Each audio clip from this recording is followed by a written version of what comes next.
Hello, Sioux Falls. Thanks for watching Planning Preview for the month of February 2022. Today I'm joined with Jason Bieber with the City of Sioux Falls. How are you doing, Jason? Doing good. Thanks for joining us today. Turn the page. We're well into the back half of January here, and we've had some great agenda items, and we'll get to those in a minute, but wanted to note the new set for everybody here to watch, and kind of a cool new vibe here for Planning Preview. Other than that, this last month we got through a couple of conditional use permits for the marijuana applications. I know those are always exciting and people like hearing about those. How'd that process work? Worked pretty well. You know, they were approved unanimously by the Planning Commission at the Planning Commission meeting.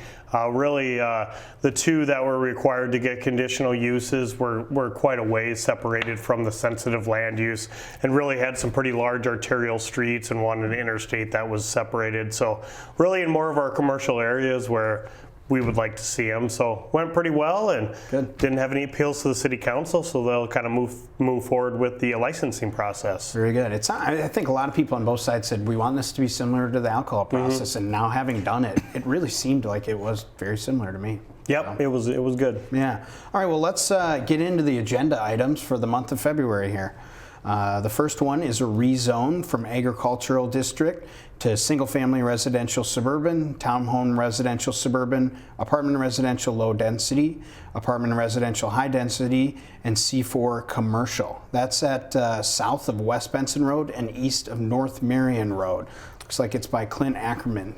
Tell us about this project. Yeah, so this is kind of one of these big subdivisions that we just recently annexed into the city, kind of north of Jefferson High School, really that point that we're seeing a lot of development between Jefferson and then obviously up Foundation Park with Amazon getting almost completed.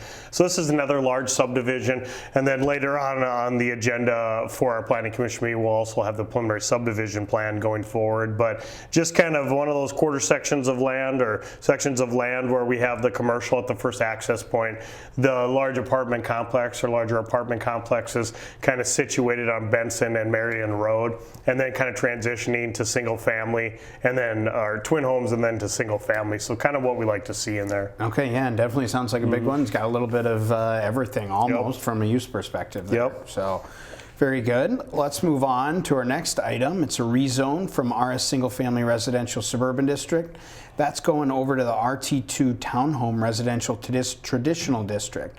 That's located at 501 South Holly Avenue. So kind of by 12th and Western or so? Yeah. Yep. This is kind of a case of a property owner that kind of purchased a home that was a little bit dilapidated, kind of one of those not the best looking house on the block. And so he's looking at tearing it down and then trying to get kind of a twin home or duplex on that lot, give us a little bit more units out there as we're looking for a little bit more of accessible housing. From a city perspective, we like to see that. We just want to make sure that we're going to have enough setbacks. You know, we don't like to have cars parked over the sidewalk, and so when we looked at this one, we wanted to get a concept plan and make sure that we're going to get that enough parking, a long enough driveway so we don't run into those issues. Okay, sure, yeah, and those are always good ones to have at the Planning Commission, because you never know, there might be concerns from other people, the residential area, and it's good to take a look at those and have those discussions. So. We've got another big one on the list after this. It's a rezone from agricultural, C3, community commercial, conservation, live work. That's going over to single family residential suburban, twin home duplex residential suburban, townhome residential suburban, apartment residential low density, live work, commercial, and some conservation district. That's at north of East Madison Street, east of Veterans Parkway. So up in the northeast part of town? Yep, so this is kind of just east of Veterans Parkway, where we had on the west side a couple months ago, we had the announcement of the Sanford Clinic with the Lewis. So this is kind of the opposite side. So when you start getting those services, you start getting more property, more rooftops that are going to start being constructed. Another large subdivision with a preliminary plan that's on later on in the agenda, but really a similar development.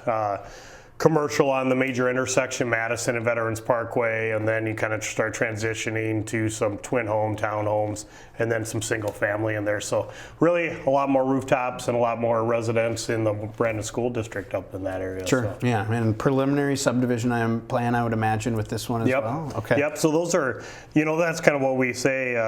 It's kind of interesting because usually February is one of our slower months, and got a lot of applications, but that's 2 really big subdivisions that we're going to have going. Yeah. So a lot of lots that will be coming online this year. So. Yeah, and fun to see development along this northern stretch of Veterans Parkway there. Such an investment to get that project done, that road done. Now it's awesome to see some of the things that are following it. And it's great too. The last one we talked about, that was in the northwest section of the city. This one's in the northeast. Typically we're talking about southwest part of the city or southeast or east part of the city. So we're kind of growing on all ends now, which is good. So yeah, awesome to see.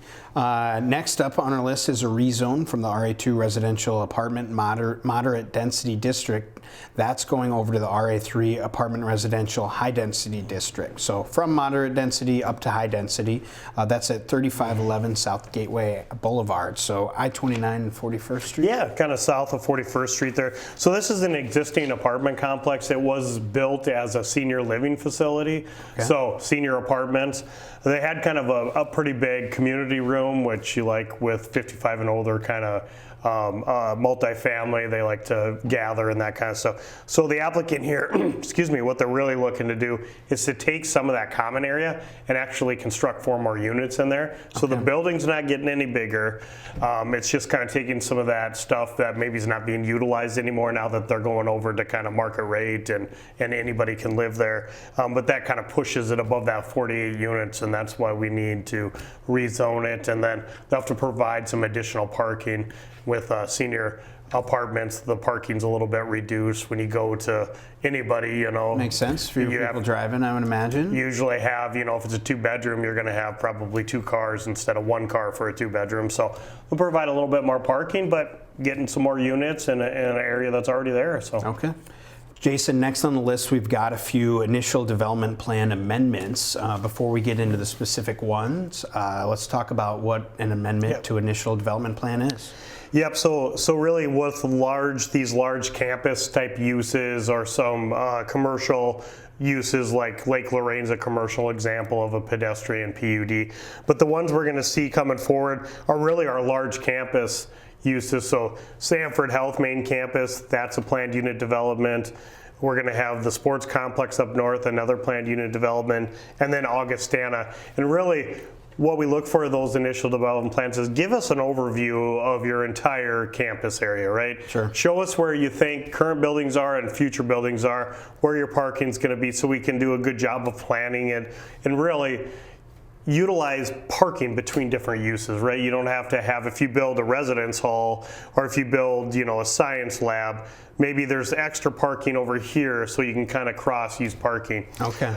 So we're going to be doing those, and then obviously after things kind of move here and there, Sanford kind of goes down the line. Maybe they decide that they need to add a couple more buildings or things change. We like to have those come back and then kind of update them as you go forward, and really gives you guys a chance to continue to look at them, have them continue to engage the neighborhood, but really just keep kind of giving us an idea of what are they doing out there, what's their future plan. Yeah, so I know not the exact same, but kind of similar to the subdivision plan process. Here's kind of the way the connectivity is, but just for a defined specific area when it makes sense, like these. And it gives us the chance too. We obviously don't want the Heart Hospital or the Sanford, Heart Hospital that's 6-7 stories right next to a single family house. So it gives us a chance to make sure that they're meeting those transitions within the core area of the city, and not not putting things that maybe don't work on the outskirts of the actual campus. And great to see it go through the public input process. Yes. So you're making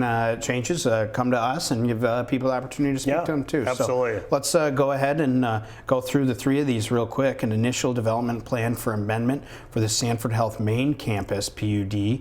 That's located at 1305 West 18th Street. So what are they doing here? So here, just kind of updating a little bit of their parking. They're adding some additional parking kind of south of the Imaginetics building.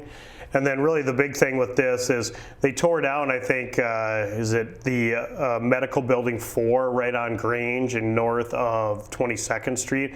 And so they're looking to put a new building back in there, and they want to go a little bit higher than they originally had put on there. So really kind of building up, which is great in that area because that's all surrounded by Sanford buildings and Sanford parking lots. So we're not having to get those right next to existing residential kind of in that area of the city. Okay, and then the next one's going to stay with Sanford, but it's up at the sports complex. That's an initial development plan amendment as well, 2300 West Benson Road. Yeah, so this is an area, you know, we've seen them do a bunch of these amendments up there, which has been great, and it's not bad things. It's always been because they got something new that they didn't plan on. You know, we had great shots, and now we have the little league fields or baseball fields, softball fields up there, soccer fields, and now this is actually going a little bit southwest of that, so a little ways south of Fleet Farm, where they're adding two new large medical buildings going to be on their offices, which is another great use to get that whole area. You know, getting more people up there will drive more restaurants and things like that up there. So okay, let's stick with initial development plans, but let's move over to the Augustana University campus PUD. That's located at 2001 South Summit Avenue. What's Augie got going on here? So this is there, as we announced about a year ago, they're looking to add a hockey program with Augustana University. So this is the PUD to add that new arena that they're looking to build.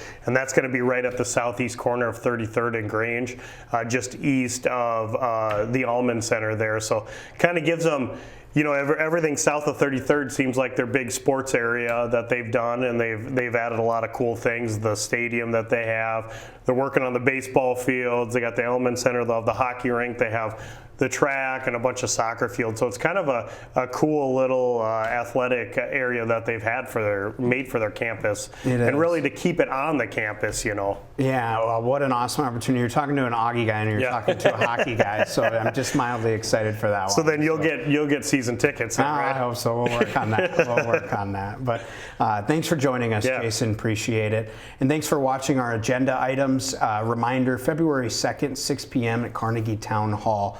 We'll be voting on those agenda items. So if you have any input you'd like to provide on those items, please come down and provide that input for us to hear.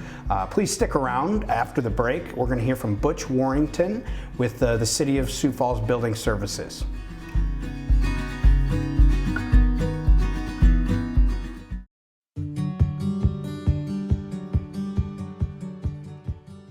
Hi, my name is Brent, and I'm a housing specialist for the City of Sioux Falls, and I'm out here with Kelly, Property Maintenance Manager for the city. We're out here on this snowy day, and we're here to talk about sidewalks. So Kelly, why do we need to clean the sidewalks? Well, many people use the sidewalks for transportation, kids getting to school. You know, some people, you know, elderly, disabled, or for whatever reason, they go to grocery stores or to work, they need a safe place to travel as well. So we use about 2 feet of space. Do we only need to scoop a path, or do we have to go side to side? Go the entire width of the sidewalk, edge to edge, and that way it's, you know, ADA accessible for those in wheelchairs. Okay. Today, I don't know if we're going to get 2 inches of snow, but do we have to wait till 2 inches, or do you have to start scooping right away? No, you have to clear your sidewalk after any snow or ice event, and that's, you know, within 48 hours after that event, we need that cleared off. Well, thanks, Kelly. Well, if you're out scooping your snow and you see that your neighbor's house needs sidewalks scooped as well, do the neighborly thing and help your neighbor out.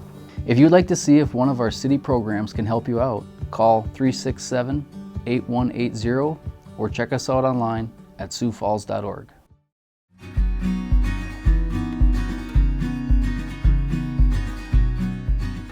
Welcome back from the break, Sioux Falls. Thank you for sticking with us. As promised, we're joined by Butch Warrington, Chief Building Official with the City of Sioux Falls. How are you doing today, Butch? I'm doing real well. A little chilly out there today, but we'll make through. It's a cold one, but we're due this time of year. So thanks for joining us. We get to talk about one of my favorite topics today, which is all the great numbers that we had for 2021 in the City of Sioux Falls. So you're the guy when it comes to those numbers. So why don't you go ahead and tell us just what we accomplished in the whole for 2021. It was an absolute incredible year. We went past the 1 billion mark, and we went all the way to 1.1 billion this year. And considering last year was only like 919 million, that's a big jump. That's about a 20% jump. But what's really exciting to me is it was a 43% jump over 2 years ago, because we hadn't quite made that 800 million mark at that time. So that's a big jump in 2 years. Yeah, imagine you go back 2 years ago, and obviously nobody predicted COVID, but either way, that kind of growth probably wasn't expected to hit a billion this year. Maybe it was. You know, at the beginning of the year, I thought maybe there's a stretch we could make it, but I was just going to be happy at 950 million just to break last year's record. But as the year went on, we could see it was probably going to happen. And you know, it's really quite exciting because it is the first time ever. Yeah, it is. And before we kind of dive deeper into that number and break it down a little bit, let's go ahead and just explain for the viewers what goes into that number. So every building permit that comes through the city, but that can be a lot of different things. So what different kind of projects are we talking about there? That is every project from a shed to a lower level finish for a home, to a deck of any kind. Those are some of the smaller projects, up to the larger projects, which is, of course, our Amazon last year, but oddly enough, this year, it was the tenant build out for the Amazon project, which was the highest one at about $60 million. And that is all the conveyors and all the equipment that gets installed, because they're permanent objects. We get to permit those. So, and everything in between. You know, we had the couple of schools that we did some work on, and the Sioux Falls Public Training Center. We issued part of that this year. So there's a lot of things that go into it, and 850 single-family dwelling units too. Okay, yeah, and I think it's amazing to me. Yes, that's 60 million. That's a big one. But we go back, and it's not quite as big as it some of years past. The year before, I think we were talking about before the program, was the big Amazon one, which was how much? Right. That was about, I think it was 217 million or 219, in that area someplace. Okay, so to be able to get to $1 billion with all these projects included, that's a pretty impressive number. It really is, because there wasn't anything that was huge, but we had a lot of really nice sized projects. Okay. Talk to me about what it takes for your staff to process these large numbers. You know, we love to see it in town. It's awesome, right? But somebody's got to go out to these projects and work on these permits and everything else, right? That is correct. We have a set of 4 plans examiners. We just hired a 5th last month, so he's still getting trained, but they look at every plan that goes out. Every permit that gets issued, they have to look at it to see if everything is code compliant on it, and that's what takes time, you know, because the codes are only books that are maybe 2.5 inches thick. So there's a lot of knowledge there you got to have. It's a lot of specialty knowledge, and you guys do it so well, and usually pretty fast. About how long? I mean, I'm sure it's different for a $60 million project than a $60,000 project, but about how long does that process take? You know, it all depends on the project. You know, if you go to a hospital, that's going to take a lot of things, because there's a lot of different fire resistivities. But this year, probably what really hit us hard was all the apartments, because apartments are very specific on fire resistivities, because there's a lot of people in them. They need to get out in a fire occasion or any emergency. Doesn't necessarily have to be fire, but it takes a lot of time and to go through all of those type of things. So that's really a lot of our time was on apartments this year. Sure, and while we're talking about apartments, let's talk about what we did for numbers in that sector. I know a phenomenal year of building apartments. It seems like we can't build them fast enough in town right now. So what did we get for apartment numbers this last year? And we think that's going to keep going up in 2022? I don't know if we'll surpass that number, but I can tell you we're still seeing a lot of apartments coming in. Okay. But the number was 1,821. That's dwelling units in apartments. Wow. And that was a record year. Okay. And The thing is, we didn't have a record on single family dwelling units because that was only 850. However, back in the early 2000s, that number was probably about 1,000 or a little better. That's why they weren't a record breaker this year. But at that same time, there were very few townhomes that were issued. Now townhomes are a big thing. We issued, I think it's 457 of those. So when you combine the single family and the townhomes, we actually set a really nice record there. Yeah, so we've kind of maybe just changed the way we live a little bit. Some people anyway moved over from that single family home into that townhome, it sounds like. Yes. Was that townhome number? This is an unfair question off the top of my head. Do you know if was that a record on the townhome one? That townhome number was a record. That was 457 units. Never gotten close to that before, so it was a number. What's amazing is when you total up the townhomes, the single family, the apartment dwelling unit numbers, and the duplexes, we went up to 3,024 total units. And last year we set a record at 2,717. So that's a big number. That's a big increase of about 500 units. Yeah, that's amazing. And it's also amazing that we still need more of these units in Sioux Falls. I think everybody would agree we still have a housing struggle here. So I think we look ahead a year and I think we're still pushing these numbers up, right?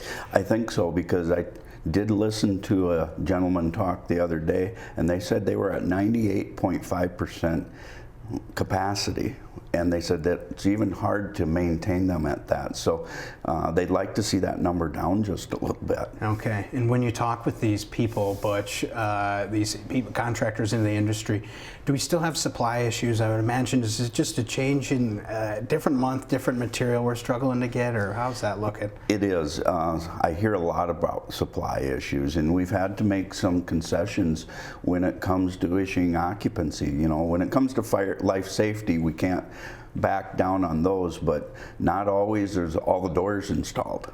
You know, a door to a bedroom is not required. It's probably desired, but it's not required. So there's some things like that we've had to give in on a little bit before, so we give them temporary occupancy. Sure, sure, understood. Let's move over to the commercial world a little bit. We talked quite a bit about residential, but what are things looking like for commercial numbers in 2021? You know, as of right now, what we see on the books, it's going to be a good year. I would guess we'll be close to where we were this year. I don't know. I would guess maybe $1 billion, maybe not more than 1.1. Because you never know what's going to happen in the second half of the year, because I haven't seen any of that stuff yet. Sure. But talking to a lot of the architects, engineers, and developers, I think it's going to be a real good year. You know, we haven't issued any permits to speak of over at the Schrappa site yet, and we still got some Sioux Steel stuff to go in. So I think it's going to be a good year. Yeah, yeah. And then let's go ahead and hit on industrial. Always can fluctuate a lot with a big project. Anything new we know about in 22 coming down? You know, I haven't heard of anything specific that's coming. I've heard rumblings of a few things, but until the plans are actually submitted, I really don't like to say anything, because you never know if they're actually going to come in or not. That's true. Until that permit gets pulled, I suppose you're right on that one. Yep. So. How about, Butch, different sectors of town? It's always kind of fun to see regionally, as we grow, we kind of talk more about southwest, east, north kind of deal. Any trends you're seeing there? Any really hot areas of town right now? Right now, it seems like we're going all over the place a little bit, but I've heard that they're starting to run out of land for sewer abilities, so it might change here in the next year or two. Sure, I know we got a lot of work to do on that too, and they've thought about those processes, and you got to have that sewer system in order to build, so that's the starting point. Yep. So, hey, thanks for joining us today, Butch. Appreciate it. Thank you to your team for all the work that you guys did in 21 with that awesome number. So, you bet. Appreciate it. Have a great day. And thanks for watching Sioux Falls. As mentioned, February 2nd, 2022 is our Planning Commission meeting for the month of February. We'd love to have you down at Carnegie Town Hall at 6 p.m. We'd love to hear your public input on the agenda items that we discussed, as well as non-agenda items. Have a great day.